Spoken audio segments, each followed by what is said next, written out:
favourite, but some nice progressive 3-year-olds going around in this race. I'm telling you, $3.50 to $3.60, back into $3.50. Heads the market in front of Big Phil, Hay Bale, Son of a Snitz and Warrior of Justice. Let's have a look at these runners for the third. We start with number 1, Back to the Bowler. Mark Zara has the ride for Stuart Webb and is $10 out to 11. Yeah, still in its first preparation, 5th run in today, and coming back in trip after competing at Flemington over the 1400, where it basically set outside Zimbabwe and faded into 5th on that occasion, but back a touch in journey and should roll forward, might be there for a fair way. I'm telling you, number 2 is the current favourite for the race, and pretty solid at around $3.50 here for Amy Johnston and Daniel Stackhouse. Yeah, really exciting prospect for Amy Johnston, and terrific win on the synthetic here.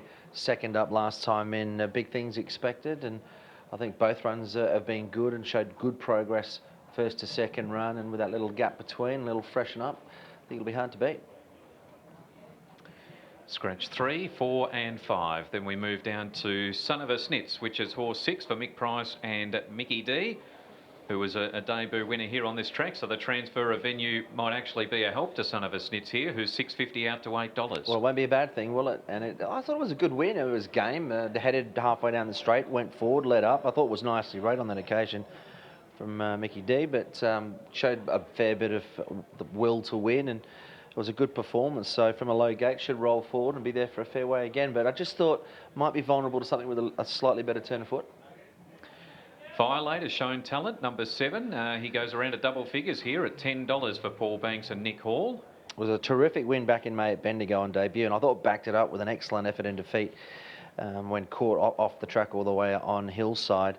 We'll be a little bit fitter for that. It was basically hanging out and sitting 4 without any cover in that race, so hasn't competed on the synthetic, but I think Violate's definitely got more races in store.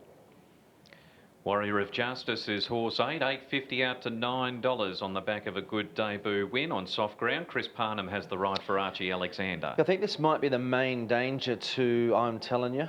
Warrior of Justice, I thought the win at Echuca, albeit on a heavy 8, was excellent. Best splits over the 400 and the 200 in that race, and one of the better performances on the clock on the day for the last 600. It was excellent effort from Warrior of Justice, who's open to a lot more improvement. Might settle back, but expecting it to really rattle home.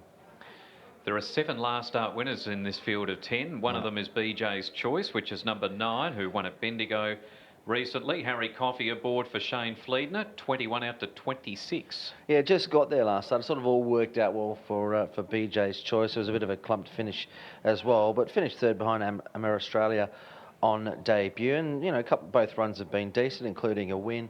But I think more required here, and I think $26 looks fair. 10 Big Phil is $5 out to 6. Yeah, good win at Sale. 3 wide, no cover. Kept on really well. All 3 runs have been good. Damien Oliver on board. Looks a winning chance. 11 Great Southern. Blinkers go on here for Darren Weir and Dean Yendall. $12. Good performance. That was in its second start, and got a great ride on that occasion, darting through towards the inside. Blinkers go on today. Might settle a touch closer as a result, but looks to have plenty of upside. Haybar won nicely at Warrnambool last time out. Robbie Griffiths, Ryan Maloney, $6.50 into $6. Yeah, beaten by the likes of Athena Lass and Gun Island, and put together a series of really good runs in defeat before posting a win. Drawn to get a good run on speed without covering ground, and should be there for a fair way. And returning to a synthetic track might help Miss Salinger, number 15, who's $10 out to 13 with Damien Lane on board. Yeah, 1 for 1 on the synthetic, and of course that win was back in June, and given a break, came back, raced at Caulfield, got the 1-1 trailing position in the race. Eventually the Quasette, of course, won by I Am a Star, who came from well back in the field. Hard to gauge at this point in time, but looks in some respects a touch easier today, and the good thing for her, this daughter of All-American, she goes well on the surface. Your top 4, please, Clint. All right, I'd like to I'm Telling You. Been pretty solid in the market, but I thought both career runs have been terrific, and arguably coming back to their service, they might even be a plus, a big plus. Warrior of Justice, I think, looks overs at around $9. Violate, pretty much the same applies, and Big Phil. But really looking forward to this one too. I've got on top from 8, 7 and 10. Let's go to Adam, who's with Craig Widdowson. Yeah, Craig's the co-trainer of number 15 here, Miss Salinger. And the change of venue, I don't think you would have minded that, particularly with this filly, Craig? Yeah, no, it's not a concern for her, and she wouldn't have been going to Bendigo on a heavy track anyway, so yeah, it worked out well for her. Yeah, and we know that through her exposed form. She won really nicely here on debut. Yeah, she did. She did everything right that day. Yeah, so she handles this track well.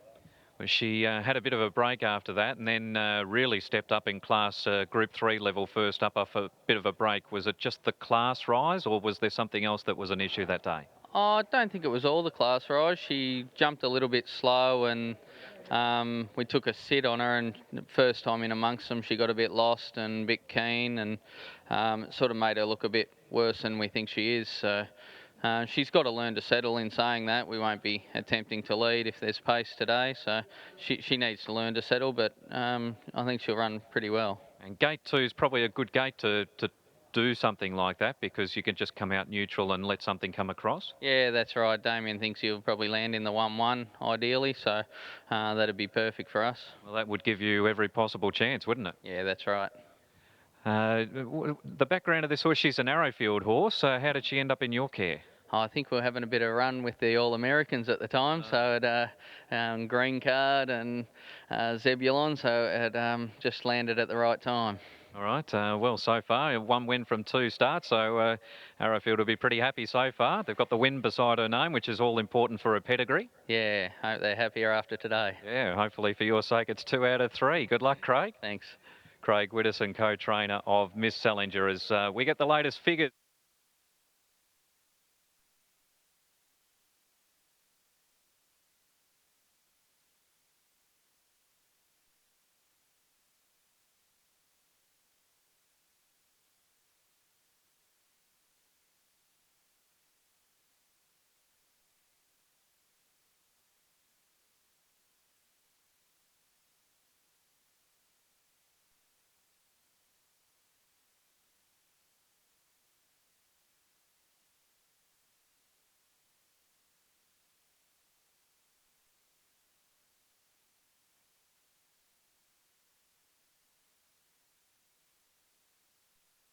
As they head around to the gates here for the third. So there's a decent case to be made for Miss Salinger from our chat there with Craig Widdowson Clint, and she's by no means the worst at $12. It's that sort of race, isn't it? Oh, it's a great. I mean, it's a really interesting race.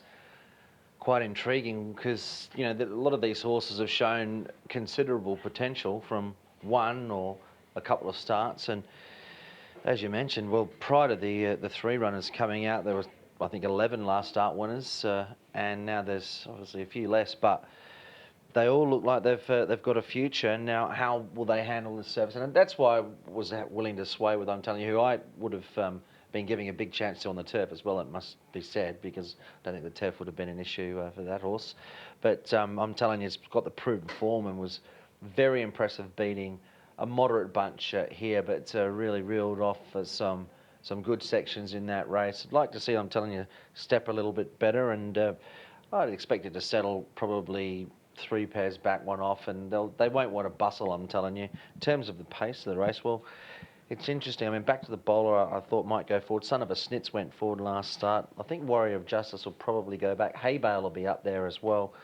But it was a race where I thought there could be quite a few that are happy to go forward, even though they're lightly raced. A number of these have shown speed. So that was the other factor that reason why I didn't mind. I'm telling you, because I wanted to be on a horse, just happy to park in behind what could be a reasonable early speed and have that last crack at them. Haybale, did you mention Haybale as part of the speed? Yes. There off gate 1? Yep. So Yep. I think he'd certainly be there, particularly having drawn gate number 1. 7 horses in the 10-horse field are last start winners, as you mentioned. It's that sort of race trainers tend to target too, because there's not too many 3-year-old benchmark 64 at sort of a metropolitan level to aim for. So with the scarcity of these sorts of races, a lot of trainers that do have an opinion of their horse tend to aim for these sorts of races. They become very good races. They want to, yeah, they do, and they want to take on their own age group, and you can understand why. And a lot of these, the other factor to consider, a lot of these are nowhere near finely tuned because they're potentially going for the bigger races. So there'll be a lot of them that'll improve with this run under the belt. A number of them have had 1 run back this prep, but nonetheless, they're nowhere near probably being their top, where that wouldn't be the case for Haybale, is about to be loaded in, who's fit and well, and it should be right up there for a fairway. Yeah, just a few seconds behind start time. We've been holding for an interstate race, which is now underway. So the starter is calling them into the gates. I'm telling you to start the favourite as we head up to Rick for race 3. Right, Adam, I'll tell you why there's some nice 3-year-olds here too, is that Super Vobus and Vobus Gold extra money's not to be sneezed at either. I love having a crack at that. Got to have your horse in those schemes. Can triple your prize money some places. I'm telling you 380 as they get set. $6 each of 2 behind it with the VOP, Big Phil and Hay Bale. But some really nice horses engaged here, and you've covered it well, boys. Violate coming up in the grey. Big Phil about to come in. And Back to the Bowler will be the last one here. This is the bet 365. Starter Mr. Didham coming over Back to the Bowler to come up. Some nice dudes engaged here, as well as the one filly, Miss Selinger. Here comes Back to the Bowler. Bet 365. Third of the day. Gates fly back, they're off and running, and Hay Bale was the first to jump out from the inside. He can be the leader if he so desires, and he comes from behind the Bet 365 screen, actually being headed by Son of a Snitz. Up there as I'm Selinger, the filly, and Violate in the grey went up to 4th, deeper out, 2 lengths to Big Phil, lobbing into a nice spot, followed by Back to the Bowler and BJ's Choice. I'm telling you, he's a long way off the lead. He's running third last over Great Southern, and Warrior of Justice was the last one. The speed's been good since the start, and it's Son of a Snitz trying to lead all the way like he did here on debut. Leads a half length on Violate. Third placing in the race is the filly I'm Selinger, and 4th the inside Hay Bale. 1 further back to Big Phil. BJ's Choice underneath it from Back to the Bowler. I'm telling you the favourite goes to the outside, starts his run. Warrior of Justice follows him, and Great Southern sticks to the fence. They're homeward bound though. Son of a Snitz gave a good kick from Violate. I'm Selinger to the outside. So too Big Phil, and I'm telling you's coming right down the outside. Front runner still Son of a Snitz from Violate. Big Phil, I'm telling you. Son of a Snitz still the front runner. Violate still coming. Then Big Phil, who's looming large as well. Son of a Snitz the leader though. He'll go all the way, 2 from 2. Son of a Snitz by 3 parts to Violate, and Big Phil, I'm telling you, ran 4th. Wider out Warrior of Justice made some ground from BJ's Choice, Hay Bale. Then followed in then by I'm Selinger, Back to the Bowler, and Great Southern has finished at the tail. So Son of a Snitz makes it 2 out of 2, and both here on racing.com parked synthetic surface at Pakenham. 880 is the Super Tab return, SP 750. Defeating Violate, Big Phil, they were both closing gradually, but not quickly enough. And it looks like I'm telling you will run in 4th, which is number 2. Got a fair way back, as was expected. That's been his trend so far. He did work home pretty well without ever really threatening to win. But it's 6, 7, 10 and 2, and they are the official placings now after race 3. Yeah, really good performance, wasn't it, from Son of a Snitz, who made all the running and did it from the front. It didn't seem to the eye that they were really hanging around either, and he just kept up the gallop. A good performance. Violate kept on to the line. There was only about half a length between the first 3, with Big Phil looming from about middle of the pack to close off. Well, I'm telling you, out wide, kept on from back in the field, but never looked a winning chance to be realistic. And Son of a Snitz was a really tough game performance from this 3-year-old gelding by Snitz, who's now 2 from 2. And what a great performance it was in the wash-up. Like I said, Violate pretty handy in the run as well, and just kept battling away. And the one that did come from the ruck was Big Phil. Past the post, 6, 7, 10 and 2, with half a length by half ahead in a time of 112.49.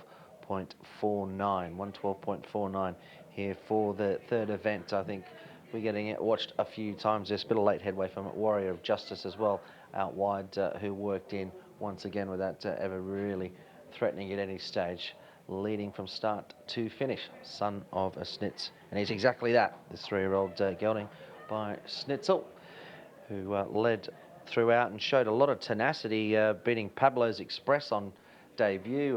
Kretzen was headed on that occasion, has derived a fair bit from that run, and just couldn't catch Son of a Snitz today. 2 game up on the lead. Yeah, and there's a lot thought of Pablo's Express, who's a Greg Urell trained runner, and ironically, Greg Urell's trained a place getter here behind Son of a Snitz again today. So he's doing everything right, this horse, as Mick walks over to us now. 2 starts, 2 wins. You can't ask for any more than that, Mick. Look, he's honest. He's probably doing his best with what he's got, the horse, and we were probably in the right time, right place when they transferred Bendigo to back to here where he won. I don't know, these horses that handle synthetic, they've probably got an advantage on it. It looked like a couple of horses back in the field might have been off the bridle chasing, but